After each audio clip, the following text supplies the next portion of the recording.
الحمد لله نحمده ونستعينه ونستغفره. أما بعد، أعوذ بالله من الشيطان الرجيم. بسم الله الرحمن الرحيم. إن الذين قالوا ربنا الله ثم استقاموا تتنزل عليهم الملائكة ألا تخافوا ولا تحزنوا وأبشروا بالجنة التي كنتم توعدون. صدق الله مولانا العظيم. إن الله وملائكته يصلون على النبي يا أيها الذين آمنوا صلوا عليه وسلموا تسليما. اللهم صل على سيدنا ومولانا محمد معدن الجود والكرم وآله وأصحابه وبارك وسلم صلاة وسلاما عليك يا رسول الله يا حبيب الله يا نورا من نور الله. مجدد اعظم اعلی حضرت محسن اہل سنت حضرت والا مرتبت امام احمد رضا فاضل بریلوی رضی اللہ تعالی عنہ ارشاد فرماتے ہیں: کاف گیسو ہا دہن یا ابرو آنکھیں عین سات. کاف ہا یا عین سات ان کا ہے چہرہ نور کا.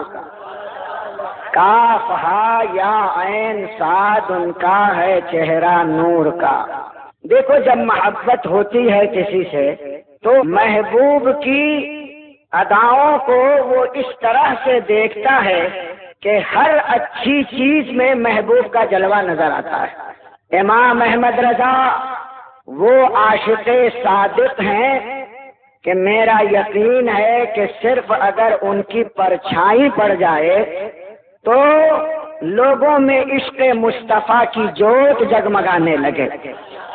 لیکن اس پرچھائی کا فائدہ انہی لوگوں کو ہوگا جن میں استعداد ہے. ورنہ ابو جہل تو حضور کو زندگی بھر دیکھتا رہا، جہنم کا کنڈا رہا. ابو لہب زندگی بھر دیکھتا رہا، رشتہ داری کا دعویٰ کرتا رہا، لیکن تبت یدا ابی لہب کی جو مار اس پر پڑی ہے تو آج تک سیدھا نہیں ہو سکا. سمجھے؟ یہ استعداد کی بات ہے. لیکن صہیب روم سے آئے، بلال حبش سے آئے، سلمان فارس سے آئے، کوئی مغرب سے آ رہا ہے، کوئی مشرق سے آ رہا ہے، کوئی جنوب سے آ رہا ہے، کوئی شمال سے آ رہا ہے، اور چہرے انور دیکھ کر قدموں میں سر رکھ کر پڑھتا ہے لا الہ الا اللہ محمد الرسول اللہ صلی اللہ تعالی علیہ وسلم. تو وہ دنیا کا امام بن جاتا ہے، دنیا کا سردار بن جاتا ہے. وہ حبشی غلام اب نہیں رہتا ہے. امام احمد رضا کیا فرماتے ہیں ذرا سنو: کروں تیرے نام پہ جا فدا، نہ بس ایک جا دو جہاں فدا. ارے تو جہاں سے بھی نہیں جی بھرا، کروں کیا کروڑوں جہاں نہیں. کروں تیرے نام پہ جا فدا. یا رسول اللہ، آپ کے نام پر میں اپنی جان کو فدا کر دوں؟ ارے قابو چلے تو دو جہاں فدا کر دوں. آگے فرماتے ہیں دو جہاں سے بھی نہیں جی بھرا. یہ دونوں جہان فدا کر دیا پھر بھی جی نہیں بھرا، تسلی نہیں ہوئی. دو جہاں سے بھی نہیں جی بھرا. یا رسول اللہ کیا کروں؟ کروڑوں جہاں نہیں. اگر کروڑوں جہان بس میں ہوتا تو قدم ناز مصطفیٰ پر قربان کر دیتا. یہ جذبہ صادق ہوتا ہے تب عشق نکھرتا ہے. امام احمد رضا بغدادی قاعدہ پڑھتے ہیں اور مصطفیٰ کی نعت گنگناتے ہیں. الف سے، بے سے، تے سے، جیم سے، ہے سے. تم تو پڑھے اور پڑھ کر کے دو چار ڈنڈے کھا کر گھر روتے ہوئے چلے گئے، لیکن یہ امام احمد رضا کا قاعدہ بغدادی پڑھنے کا ڈھنگ سیکھو. بخاری پڑھ گئے، کچھ نہیں سمجھ میں آیا، اور یہاں تو بغدادی قاعدہ پڑھ کے دنیا کو سمجھا رہے ہیں اور عشق کا نکھرا مزاج دے رہے ہیں. فرماتے ہیں کاف گیسو، ہا دہن، یا ابرو، آنکھیں، عین صاد. بغدادی قاعدہ میں یہ سب ہے نا، الف بے تے، یہ سبھی ہے. امام احمد رضا فرماتے ہیں رسول اکرم صلی اللہ علیہ وسلم کا گیسوئے پاک کاف کی طرح ہے. چھوٹا کاف، چھوٹا کاف بغدادی قاعدے میں کیسے لکھا جاتا ہے؟ اوپر سے سیدھا آتا ہے اور نیچے سے ایسے مڑ جاتا ہے، اور اس کے اوپر یوں ایک مرکز دے دیا جاتا ہے جو کاف کی علامت ہے. کاف گیسو، ہا دہن، ایک چھوٹی ہا ہے اور ایک بڑی ہا ہے.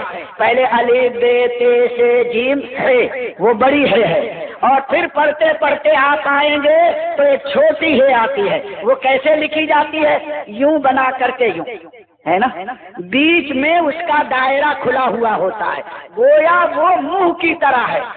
یوں فرماتے ہیں یا رسول اللہ صلی اللہ علیہ وسلم، گیسو تو کاف ہے اور دہنے پاک ہا ہے.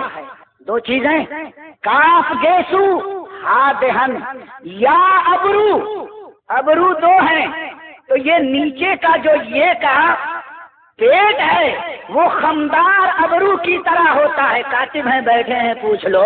نیچے کا جو حصہ ہے وہ ابروئے محمد الرسول اللہ صلی اللہ علیہ وسلم ہے، اور ابرو بھی دو اور یہ بھی دو. ایک چھوٹی ادھر سے آئی اور بڑی ادھر سے آئی تو یہ خمدار ابرو بن گئے.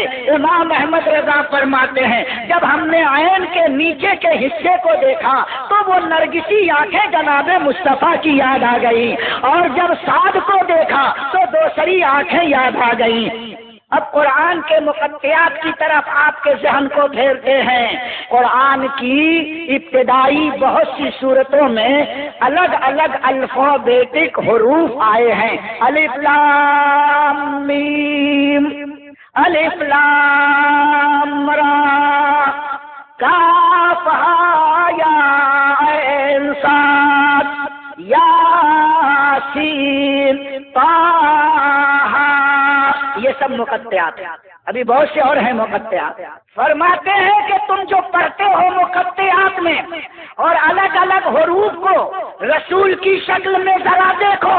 کاف گیسو، ہا دہن، یا ابرو آنکھیں، عین صاد. کاف ہا یا عین صاد ان کا ہے چہرہ نور کا، کاف ہا یا عین صاد ان کا ہے چہرہ نور کا. امام احمد رضا ارشاد فرماتے ہیں گیسو قد لام الف کر دو بلا منصرف، گیسو قد لام الف کر دو بلا منصرف، لا کے تہے تیغ لا تم پہ کروڑوں درود. امام احمد رضا فرماتے ہیں یا رسول اللہ گیسو آپ کے لام کی طرح ہے اور سیدھا قد مبارک الف کی طرح ہے، اور جب لام الف مل جاتا ہے تو وہ تیغ اور تلوار کی طرح ہوتا ہے. ارشاد فرماتے ہیں گیسو قد لام الف کر دو بلا منصرف، ہماری بلاؤں کو دور کر دیجئے. کس طرح سے کہ لا کے تہے تیغ لا، ہماری ساری مصیبتوں کو یا رسول اللہ پکڑ لیجئے اور اپنے لا کے تلوار کے نیچے لا کر ہلا کر دیجئے. ایسا پیارا انداز اور استغاثہ ہے، یہ امام احمد رضا کا حصہ ہے. اور آؤ امام احمد رضا کے پرتوے امام احمد رضا حضرت سیدنا مرشدنا و مولانا مصطفیٰ رضا خان بریلوی رضی اللہ تعالیٰ عنہ نے ہماری جو رہنمائیاں کی ہیں اس پر میں تذکرہ کروں گا. آیت کریمہ پہلے سنو جو میں نے آپ کے سامنے خطبہ مسنونہ کے بعد تلاوت کی ہے. اللہ ارشاد فرماتا ہے ان الذین قالوا ربنا اللہ ثم استقاموا تتنزل علیہم الملائکہ الا تخافوا ولا تحزنوا وابشروا بالجنۃ التي کنتم توعدون. بے شک وہ لوگ جنہوں نے یہ اقرار کیا کہ ہمارا رب اللہ ہے، یعنی خدا کے سارے قانون کو جس نے ماننے کا اقرار کر لیا، اور وہ حلف وفاداری مختصر لفظوں میں مسلمان اٹھاتا ہے، لا الہ الا اللہ محمد الرسول اللہ، یہ حلف وفاداری اٹھا کر اس نے خدا کی خدائی اور مصطفیٰ کی مصطفائی کو تسلیم کر لیا، اور تسلیم کرنے کے بعد اس اپنے اقرار پر اس طرح قائم ہو گیا، ڈٹ گیا، زمانہ ادھر سے ادھر ہو، لیکن یہ بندے مومن کا زیادہ قدم اپنے نقطے سے پوائنٹ سے الگ سرکنے کے لیے تیار نہیں۔ امام احمد رضا کی سیرت اگر اس آیت کریمہ کی روشنی میں دیکھو گے تو انگریزوں کا طوفان تھا، خلافت کمیٹی کا طوفان تھا، اور وقت کے تمام تر شریروں کا طوفان تھا،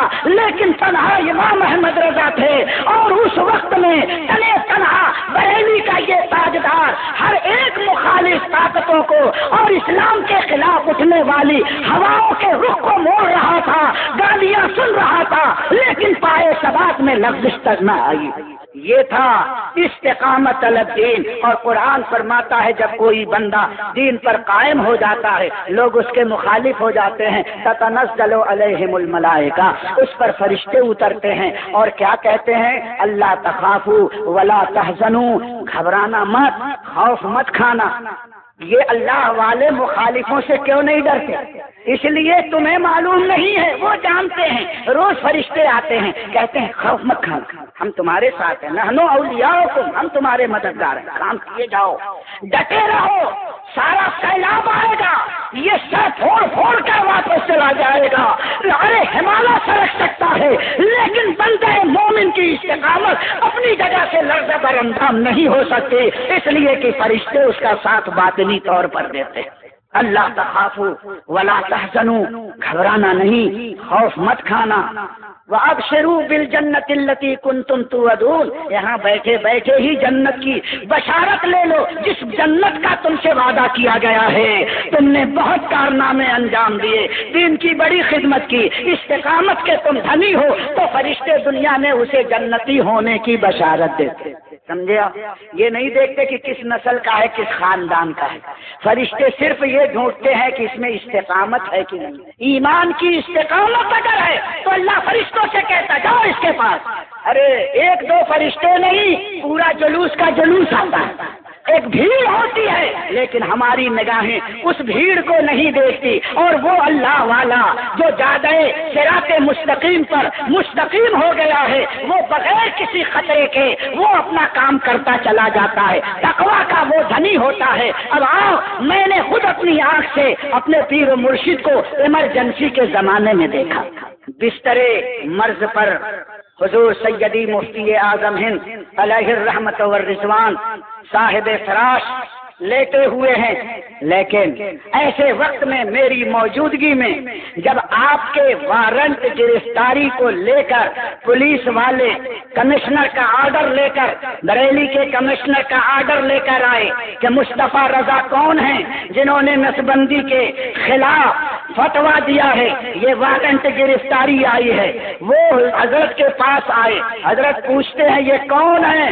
کہا حضور یہ پولیس والے ہیں، آپ کو گرفتار کرنے آئے ہیں۔ تو فرماتے ہیں نکالو خبیثوں کو۔ بڑے بڑے آفیسر، اور حضرت نے جو ڈانٹ پلائی، تو یہ ڈانٹ کون سی تھی؟ ایک ولی کی ڈانٹ تھی۔ دنیا دار کی ڈانٹ ہوتی تو اٹھا کر کے ایک ڈنڈا کوئی مارتا اور پکڑ کر کے ہتھکڑی لگا کر لے جاتا، آفیسر کی توہین کر رہا ہے، قانون شکنی کر رہا ہے، لیکن اللہ والا دنیا کے قانون کا پابند نہیں ہے، وہ خدا کے قانون کا پابند ہے۔ میں نے اپنی نگاہوں سے دیکھا، اس استقامت والے مفتی اعظم کی ایک ڈانٹ تھی، سارے آفیسر لرزہ پر اندام ہو کر کے جیسے آئے تھے الٹے پاؤں ویسے ہی چلے چلے۔ ہاں، اللہ تخافوا ولا تحزنوا، ڈرنا نہیں ان سے، خوف مت کھانا، نحن اولیاؤکم فی الحیات الدنیا و فی الآخرہ، اے اللہ کے بندے ہم تیری مدد دنیا میں بھی کریں گے اور آخرت میں بھی کریں گے، یہ فرشتوں کا وعدہ ہوتا ہے اللہ کے نیک بندوں۔